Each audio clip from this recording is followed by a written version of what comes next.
आप देख रहे हैं आसिफ वर्ल्ड न्यूज।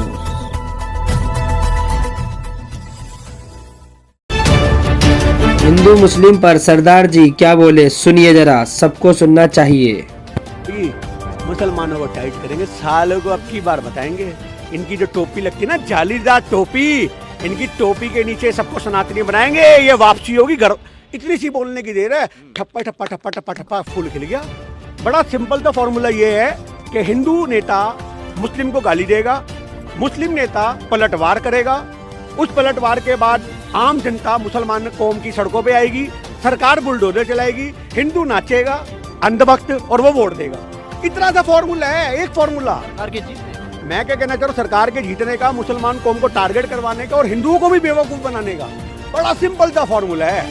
एक फॉर्मूले पे पिछले 11 साल से काम हो रहा है कि मस्जिद पे वो नाचेंगे कुछ अंधभक्त, उसके बाद वहां से मुसलमान आएंगे, वो अपना प्रदर्शन करेंगे, प्रदर्शन में फिर 4 बंदे नकली टोपी लगा करके घुस जाएंगे, चाहे वो सरकार के एजेंडे वाले लोग हों, वो वहाँ तोड़फोड़ कर देंगे, पत्थर चलाएंगे, फिर वहाँ से सरकार आएगी, पुलिस आएगी, फिर उसके बाद सबको बंद किया जाएगा, FIR होगी, फिर बुलडोजर चलेंगे तो हिंदू खुश हो रहे हो, भैंस की आँख बजा दिया।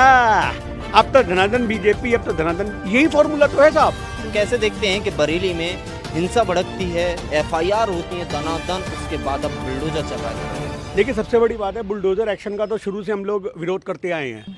आज कोई बात होती है, धर्म देख करके बुलडोजर चल रहे हैं, इसकी तो हम कभी भी, एक बात सीधी सी बात है कि एक्सेप्टेंस नहीं करेंगे। आज अगर मोदी सरकार, योगी सरकार कहीं पे भी बुलडोजर चलाती है तो वो धर्म ना दिखे। आज अगर कहीं पे आपको किसी और धर्म का बंदा दिखे, अपने धर्म से जुड़ा आदमी दिखे, तो आप छूट दे देते हो, और अगर मुस्लिम धर्म का मिले तो बुलडोजर चलाते हो। अब आ जाती है अगली बार, आपने बोला हिंसा हुई है। आज हिंसा भड़काने के लिए आरोप तौकीर रजा पे भी लगे हैं। मौलाना तौकीर रजा साहब को लगातार इस बात के लिए विक्टिम नहीं, एक ये माना जा रहा है कि ये अपराधी हैं। आज हम ये बात बोलते हैं कि बिल्कुल, आज अगर कहीं से मुद्दा उठा आई लव मोहम्मद का, तो आप एक छोटी सी बात तो समझिए कि आई लव मोहम्मद का मुद्दा अगर उठा है, अगर उसमें एक बंदे के खिलाफ कोई कार्रवाई हुई है, तो आप कानूनी तौर पे अदालत में जाओ कि भैया हमारे बंदे ने क्या ऐसा गुनाह कर दिया था, आप मुझे बताओ। आप सड़कों पे निकलते हो बिना परमिशन के। मैं फिर कहूँगा, आज लोग मुझे कहेंगे भाई साहब आप तो हिंदुओं की साइड ले लो, बात हिंदुओं की नहीं है।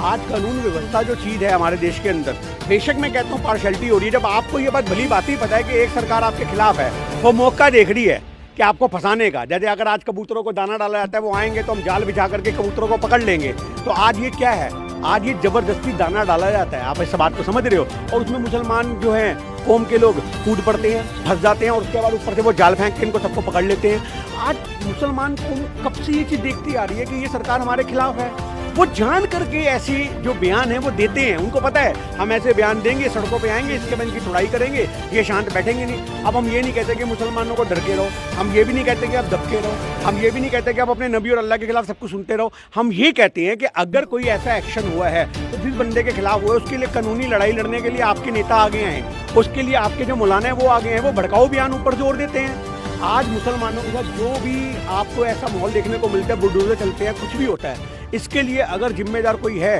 तो बड़े बड़े मुस्लिम नेता हैं, बड़े बड़े मौलाना हैं। और वो क्यों हैं? क्योंकि वो ऐसे बयान देकर के पीछे हो जाते हैं और मुस्लिम को उनको आगे कर देते हैं। अरे अगर आपको कोई प्रदर्शन करना है तो क्यों नहीं उसको मौलाना लीड करता? अगर आपको कोई प्रदर्शन करना है तो क्यों ओवैसी जैसे बड़े नेता लीड नहीं करते? आप इस बात को समझो, आपने तो बयान दे दिया, पर आपने अपने बयान से लाखों मुसलमानों को सड़कों पे उतारू कर दिया, टारगेट बनाया। देखिए बिल्कुल जनता को, जो मुस्लिम नेता हैं, आज मैं तो फिर बोलता आ रहा हूँ, कितने मौलाना, कितने ऐसे मुस्लिम नेता हैं जो बीजेपी के साथ मिले हुए हैं, और वही मेरे को लगता है तरकीबें पहुंचाते हैं इन तक, बंद कमरों के अंदर बैठ करके, साहब आप ऐसा बयान देना, उसके बाद आप हमारे पे छोड़ दो, निरंजन बात, और नीचे से टैक्सी पकड़ ली, कोई बड़ी बात थोड़ी ना, बिके क्यों नहीं सकते। आप ये बताओ, मीर जाफर भी तो इसी मिट्टी से निकला था। आप ये बात बताओ, जो अंग्रेजों के साथ मिल गया था। तो आप इस बात को समझो साहब, अपने ही गद्दारी करते हैं। आज मुस्लिम कौम को, मुसलमानों को सबसे ज्यादा टारगेट अगर कोई करवा रहा है तो वो मुस्लिम नेता और मौलाना ही करवा रहे हैं। आप इस बात को समझो। बरेली में बुलडोजर चल रहा है, बरेली में बुलडोजर चलते समय आपने देखा है कि कोई भी मुसलमान का बड़े संगठन किसी का भी स्टेटमेंट, मैं कह रहा हूँ, आज किसी नेता के बुलडोजर क्यों नहीं चल रहा मुसलमान के? आज किसी मौलाना के क्यों नहीं चल रहा? आम जनता के क्यों चलते हैं? आज कहीं पे भी अगर कोई भीड़ भगदड़ कहीं दिखती है तो उसमें मौलाना भागता नजर आता है आपको? आवाम पिटती है, ये आवाम को पिटवाते हैं। मैं खुली डंके की चोट पे कहता हूँ, ये बीजेपी के हाथों बिके हुए मौलाना हैं। आप इस बात को समझो। आज बीजेपी के साथ इनकी साठगांठ है बड़े बड़े मुस्लिम नेताओं की, और आवाम का जम करके बेवकूफ़ काटा जाता है, बेवकूफ़ बनाया जाता है।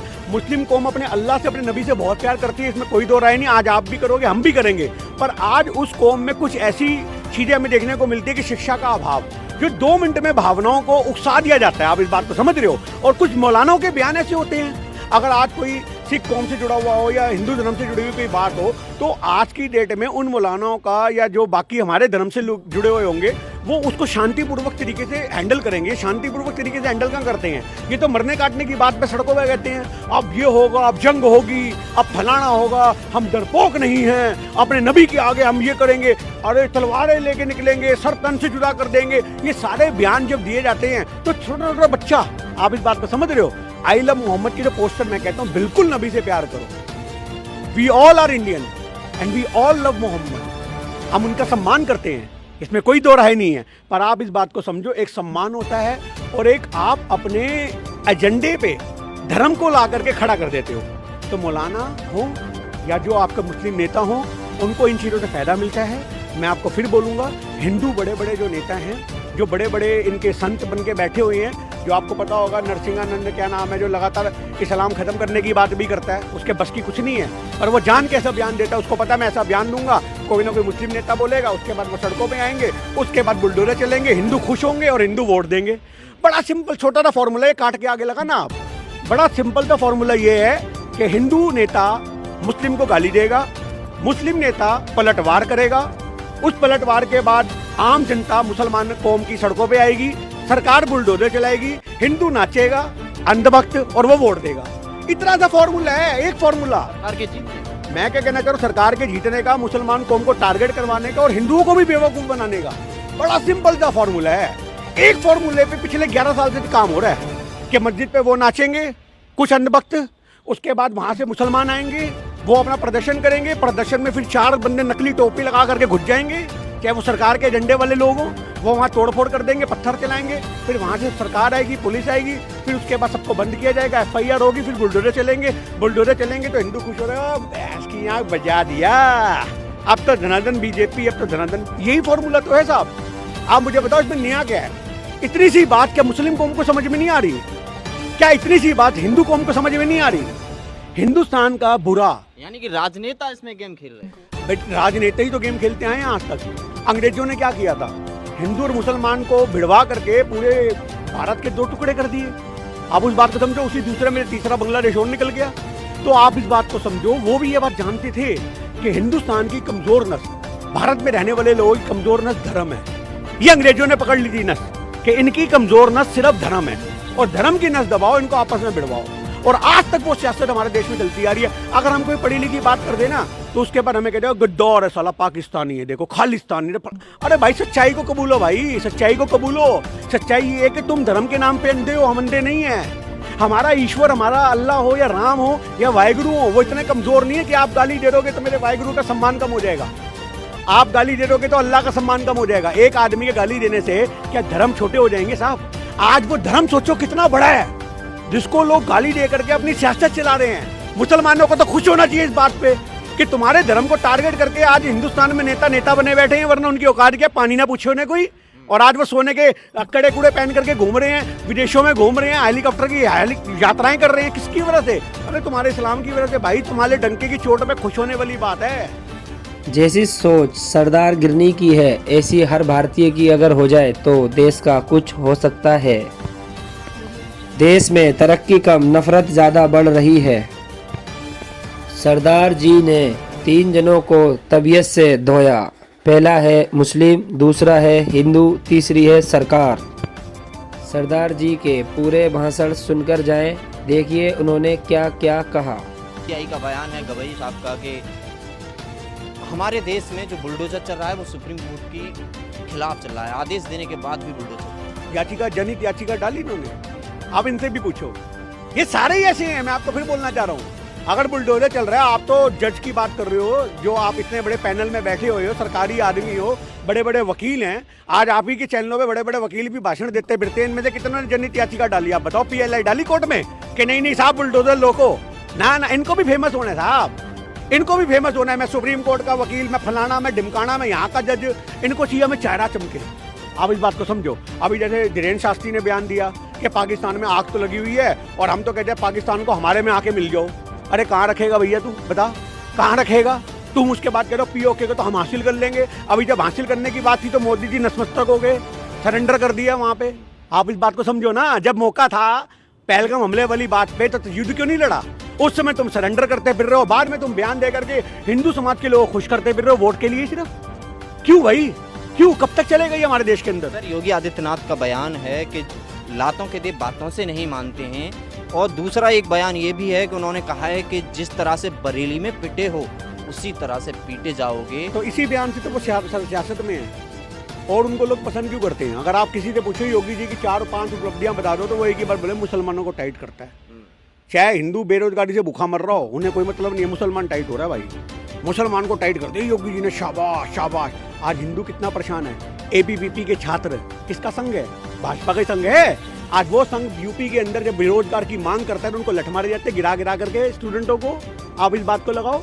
आज पूरे यूपी के अंदर आज की डेट में जो अंधभक्ति का लेवल है वो इस कदर हो गया। अभी इनके यूपी के एक नेता ने बयान दिया कि हम जी मस्जिद नहीं बनने देंगे, जो राम मंदिर के एवज में जमीन मिली है उसमें मस्जिद नहीं बनने देंगे, हम तो अयोध्या से मुसलमानों को बाहर निकालेंगे।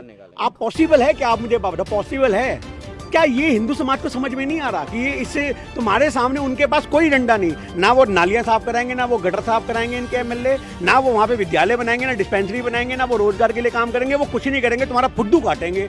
सिर्फ किस बात पे? 5 साल तक जो फंड मिलता है ना भाई, सब डकार के इतना बड़ा पेट हो गया। अगर मैं जबरदस्ती भी फुलाऊं तो इतना बड़ा बाहर नहीं आएगा। आप इस बात को समझो। एक 9 महीने की औरत का पेट भी क्या होता होगा जो इनके नेताओं के फूले हुए हैं। और क्यों फूले हैं? वो सिर्फ फ्री का खा रहे हैं, क्योंकि उनको जो फंड मिलता है लगाने के लिए उन्होंने तो लगाना ही नहीं ना साहब। उनसे 5 साल बाद कोई हिसाब मांगने आए तो उनके पास एक ही बात हो रहेगी, मुसलमानों को टाइट करेंगे, सालों को अब की बार बताएंगे। इनकी जो टोपी लगती है ना, जालीदार टोपी, इनकी टोपी के नीचे सबको सनातनी बनाएंगे, ये वापसी होगी घर। इतनी सी बोलने की देर है, ठप्पा ठप्पा ठप्पा ठप्पा ठप्पा फूल खिल गया। अरे भाई तुम्हारे रोजगार कहाँ गए? अस्पताल के अंदर सड़कों पे कितनी वीडियो आ रही है, औरतें सड़कों पे बच्चों को जन्म दे रही है साहब, सड़कों पे बच्चों को जन्म दे रही है। तुम्हें वो नहीं दिखता? तुम्हें अस्पताल में दम तोड़ते लोग नहीं दिखते? तुम्हें क्या दिखता है कि मुसलमान टाइट हो रहा है? तो ये सियासत हिंदू तत्व को सबसे ज्यादा कमजोर कर रही है। हिंदुस्तान में 11 साल में अगर आप आंकड़े निकालोगे ना तो मुसलमानों के पेट पे फर्क नहीं पड़ा आप साहब, क्योंकि वो मजदूर कौम के कितने सारे ऐसे हैं जो टेक्निकल लोग हैं, कोई लोहार का काम करता है, कोई वेल्डिंग का काम करता है, कोई नाई की दुकान चलाता है, उनको बैंगन फर्क नहीं पड़ा। आप समझो, उनके पास भी हजामत बनवाने तुम ही बैठे होते हो। फर्क हिंदुओं को पड़ा है। रोजगार 80 करोड़ आदमी इस देश में क्या मुसलमान है? आज सरकार छाती पीटती है, 80 करोड़ लोगों को हमने राशन दिया, तो 80 करोड़ हिंदुओं को, उसमें 5-7 करोड़ ही मुसलमान हो। मैं कहता हूँ तो 80 करोड़ लोगों को तुमने मजबूरी में, बेचारों को गरीबी में उनका पैर उठा के लाइन में लगा दिया। तुम उनको रोजगार दो ना साहब। 5 किलो गेहूं देंगे, चना देंगे, फलाना देंगे। मतलब एक आदमी की सोच हिंदुस्तान में इतनी छोटी कर दी गई है कि वो रोटी को जीवन समझ रहा है और जरूरतें कोई है ही नहीं। मतलब तो सरकार तो दंगाइयों को निकाल रही है ना, खत्म कर रही है। कहाँ से दंगाइयों को खत्म कर देगी साहब? उत्तर प्रदेश में देखिए। मैं आपसे फिर कहना चाह रहा हूँ उत्तर प्रदेश में आज गुंडागर्दी का लेवल कम नहीं हुआ।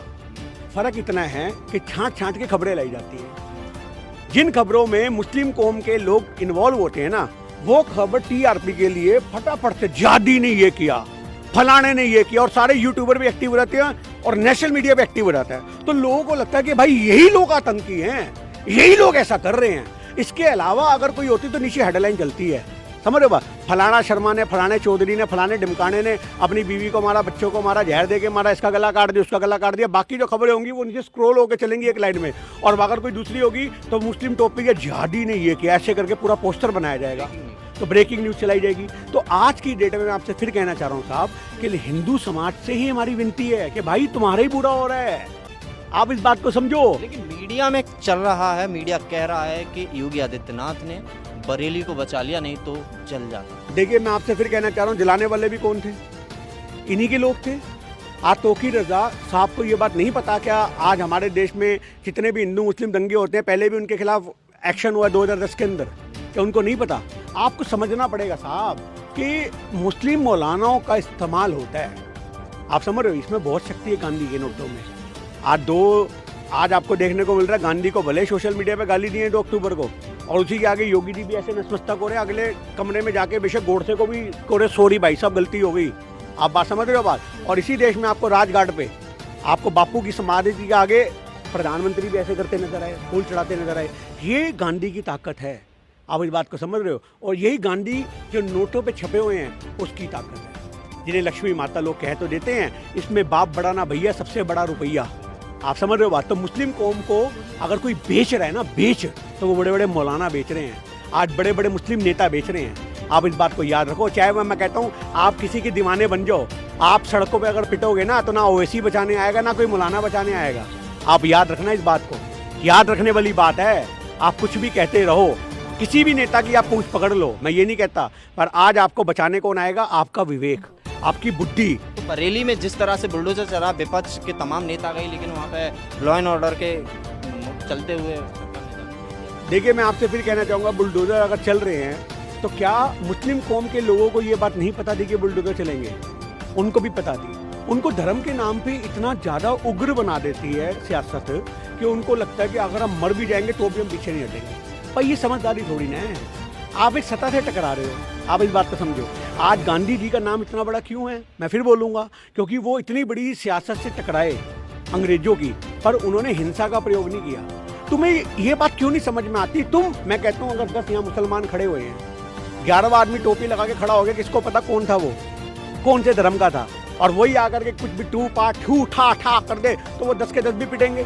तो तुम ऐसा जमावड़ा करते ही क्यों हो? जब तुम्हें पता ये बात, इज्जत से जाओ, थाने में जाओ, वहाँ पे FIR करवाओ। अगर FIR नहीं होती तो अपने अल्लाह से कहो कि जिसने हमारे नबी के बारे में बोला उसका काम तो तू ही कर। जब एक इंसान का अगर बस नहीं चल रहा तो आप दुआ अल्लाह से मांगो ना। आपकी दुआओं में तो बहुत असर है साहब। और उसका सर्वनाश होता ना दिख जाए मुझे तो आप कह देना। जो आदमी किसी के भगवान के बारे में गलत बोलता है ना साहब, ऊपर वाले की लाठी पड़ती है, वो देर से पड़े या सवेर से पड़े। तुम फैसले मत करो धरती पे बैठ करके, समझ आई बात? नहीं बात है, ये ऊपर वाले के हाथ में छोड़ दो। और तुम अगर कानूनी तौर पे फैसला कर सकते हो तो करवाओ। सड़कों पर उतर के तमाशा करके अपने घरों में बुलडोजर चलवाना। Subscribe my channel Asif world news.